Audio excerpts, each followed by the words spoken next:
আজ আমি খুবই মজাদার একটি রেসিপি তৈরি করব, সেটা হলো এরকম বড় ইলিশ মাছ দিয়ে মজাদার ইলিশ পোলাও। তো এই ইলিশ পোলাওটা তৈরি করার জন্য আমি এখানে নিয়েছি বড় সাইজের একটি ইলিশ মাছ। আর এই ইলিশ পোলাওটা আমার বাচ্চাদের অনেক পছন্দ, তাই আমি এখানে বড় একটি ইলিশ মাছ দিয়ে আজ আমি ইলিশ পোলাও তৈরি করব। এখন আমি এই মাছটাকে সুন্দর করে কেটে ধুয়ে নিয়েছি।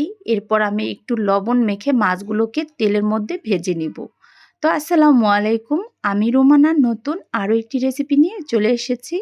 তো এই ইলিশ পোলাওটা রান্না করার জন্য এখন আমি সবগুলো ইলিশ মাছ লবণ দিয়ে এখানে ভেজে নিয়েছি। তো মাছগুলো উল্টিয়ে পাল্টিয়ে আমি ভেজে নিয়েছি। মাছগুলো এরপর আমি তুলে নিয়েছি।